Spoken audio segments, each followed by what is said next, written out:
Welcome to the other side of the algorithm. No filters, no judgment, just smoke and whispers. Today I'm going to share with you my most favorite story of all stories. And this story is very special to me. It's a story that I've heard hundreds of times probably, as the story of me being born. And it does have a little bit of a backstory, of course. But I remember since I was very young, probably, I don't know, 6, 7, I remember hearing this story and then every time wanting to hear it again and keep bugging my parents to tell me the story. And they told me the story together and they told me the story separate. And each time I could get a little bit more detail that I could add to this story. And it just made it so clear for me, and it just made it so special. As a story that I think it has a lot to do with how my life turned out to be and just with who I am in general. So let's start.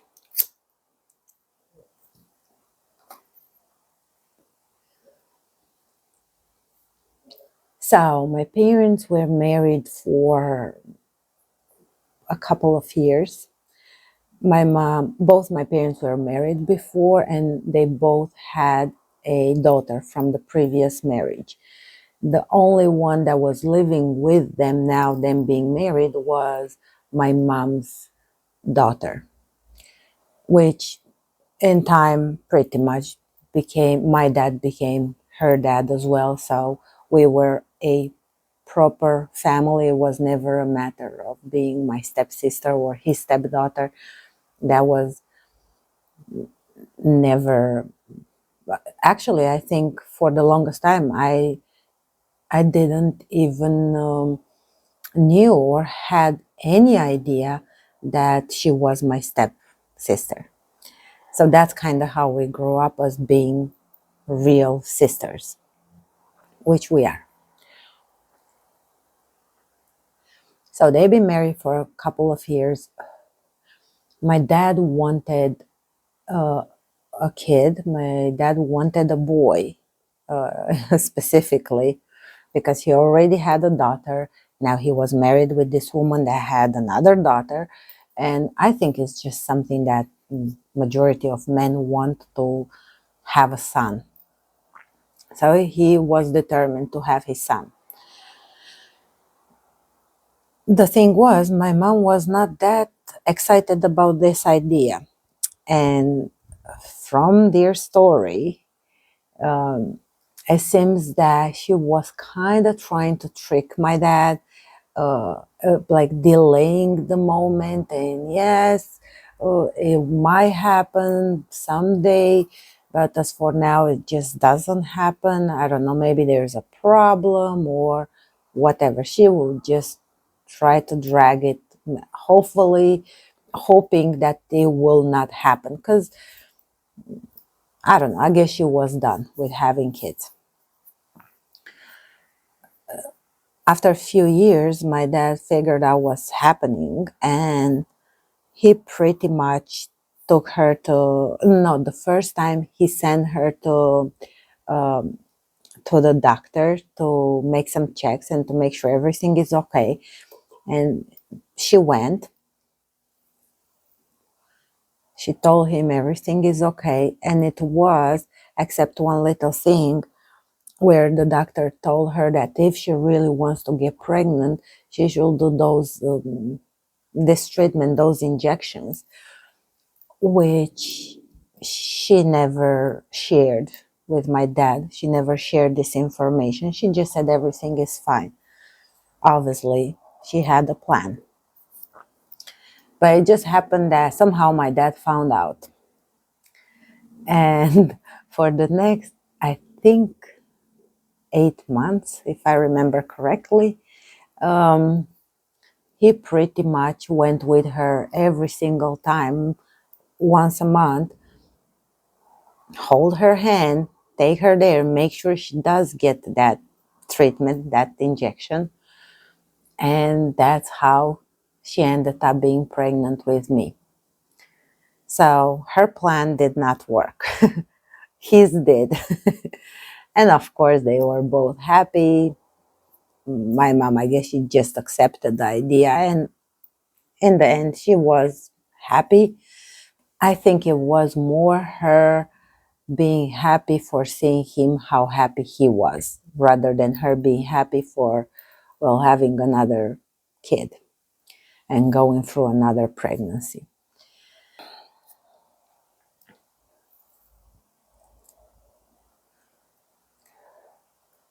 So she is pregnant now, she's going to all the checks, everything is fine. And there's this doctor that's very famous in that area for predicting, telling every pregnant woman what she's gonna have. It's gonna be a boy or a girl. And apparently, that's what my parents told me, that he was never wrong. Anytime he will say it's a girl, it was a girl. Every time he will say it's a boy, it was a boy. And of course, time comes and the doctor tells his prediction, and his prediction is that's gonna be a boy. Of course, my dad was in heaven, was everything he ever wanted to have finally his son. Back then, C-sections were not really a thing, so every woman was expected to deliver naturally. They were told that it will happen sometimes in June. So, they made the calculations and took out the calendar, and they figured out, okay, it's around mid-June sometimes. They were fine, the pregnancy was okay. Now, one important thing probably to mention here, and that will make sense, is that both my parents were smokers. When my mom got pregnant, dad wanted her to quit smoking for obviously the health of the pregnancy. And my mom did for a very short period in the beginning, in that first trimester, but then slowly she started smoking again, hiding from my dad that she's smoking, until probably like 5th or 6th month, where she, oh, the sun. That's not cool. Too much sun. And what was I saying? Yeah, about her smoking. So she didn't smoke, or she smoked very little. I don't know. It's hard to say. My mom told the story, and every time it was slightly different. Now, my belief is that she smoked less in the first trimester. She still had one or two there and there. Then she started to smoke pretty much regularly after the first trimester, but without that knowing that she's smoking, until he caught her or something happened. And she pretty much came clean and said, yeah, I smoke, and that's it. There were some conversations, there were some discussions there, but I guess they both concluded that, they were both young and healthy, and she wants to smoke. I think the argument she made was, I'm craving smoking, so if I'm not smoking, um, because I don't know if it still is that theory out there that when a pregnant woman craves something, and if she doesn't get what she craves, she's gonna have a miscarriage. It's like a legend that was going around since forever, and that's what she used. I still don't know how believable that is and how, if it's a real thing, but hey, it worked. So Dad finally accepted. It's not like he could do anything about it.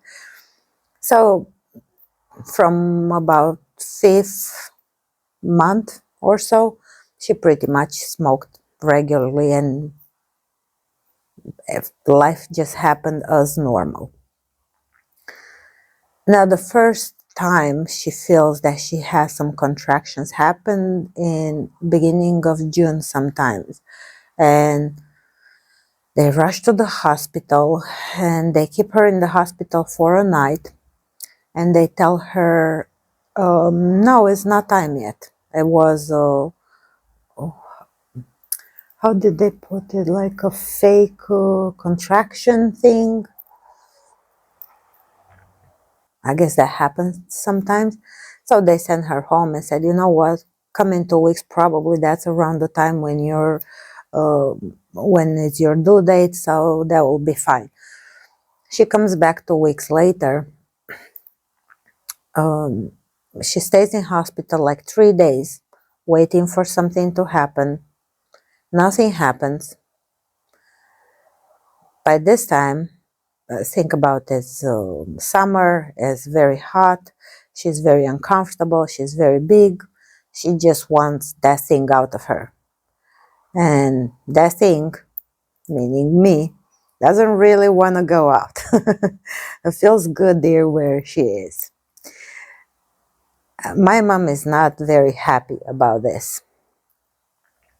After a few days spent in hospital, she's being released, and they tell her, you know, there's no point you being here, so off you go. Come back when you actually start feeling some contractions, or when your water breaks, or when there is a clear indicator that it's time. For now, you're good to go. And this is pretty much close to end of June. Her frustration grows bigger and bigger by the day, waiting, trying everything, all the um, home recipes and everything that she heard, just to make this happen, and it's not happening. A week later, or a week and a half later, it's time. She knows it. They prepare. They were so prepared, imagine. uh, and they both rushed to the hospital.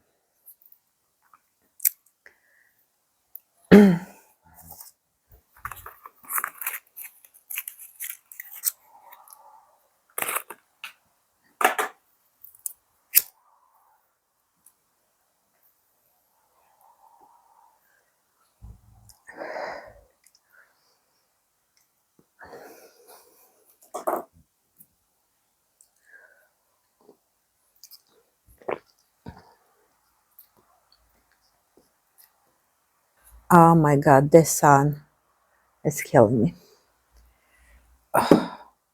Need to move somewhere.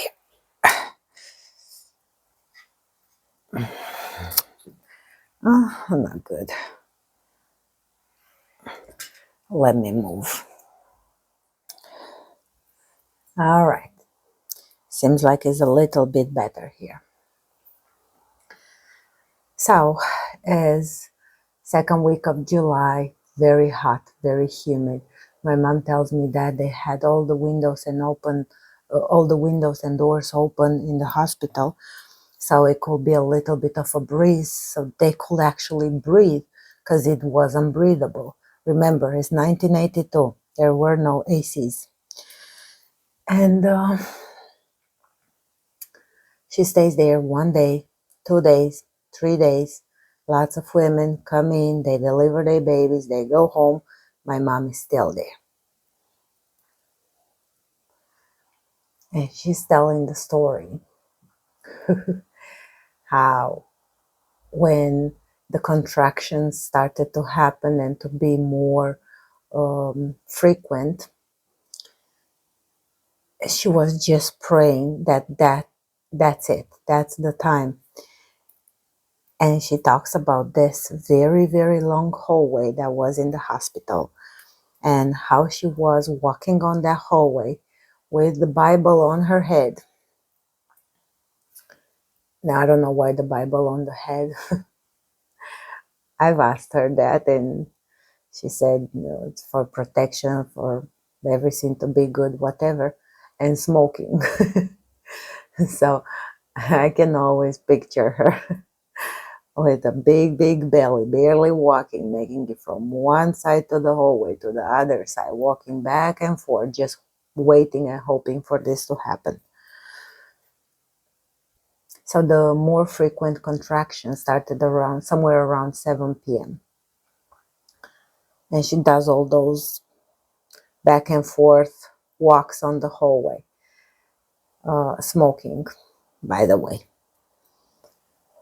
They both tell the story how it was like the weirdest thing.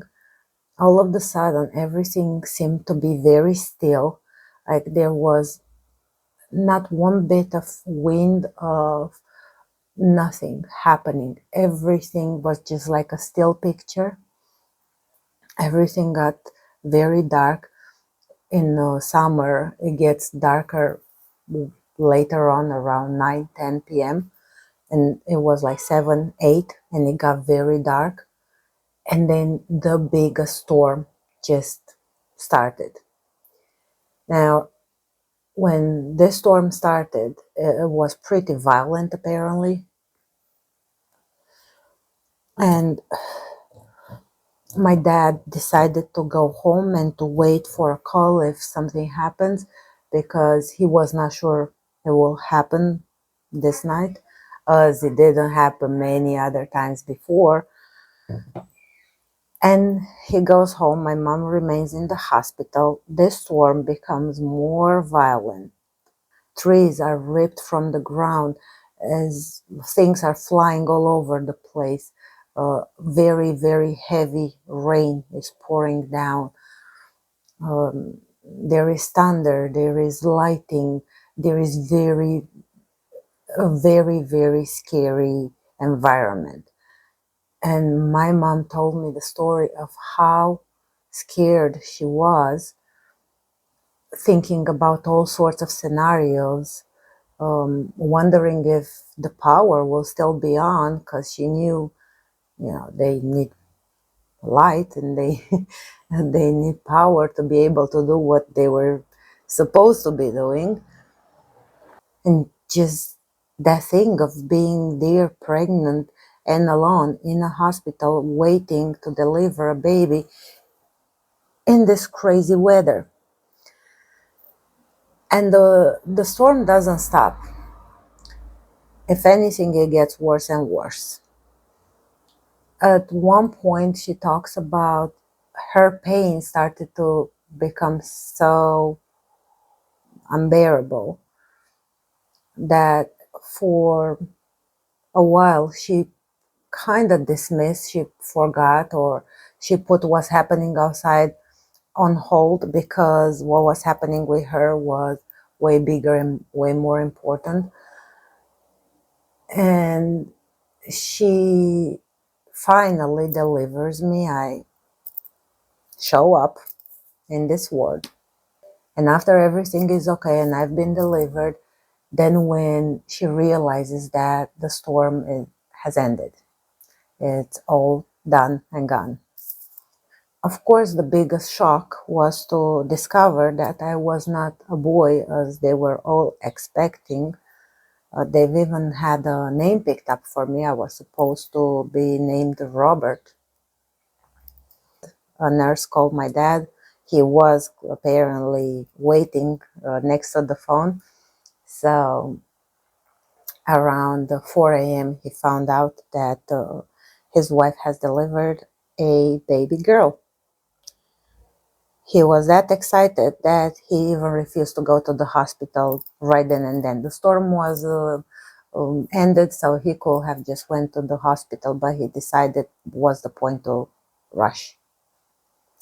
And so he did came in the morning around 7, 8, I don't know, to see my mom. He asked, of course, if she's okay when he talked on the phone with the nurse, and he found out that everything is okay. So he went to sleep, came and visit my mom in the morning. They both got to spend some time with me. They look at me, they checked if I have all the fingers, all the toes, all of that. It was an unspoken disappointment for both of them. And that was not all it was, because on top of the fact that I was not a boy, what they both wanted and expected, I also was born with like a semicircle of blood above my eye. They said I was looking very ugly. That's what they said. It was so funny listening to this story every single time, because they were saying it in such a funny way, how like it's not enough that is a girl, but she's also ugly. And what's up with that bloody thing above her eye? Oh my God, what have we created? What's this?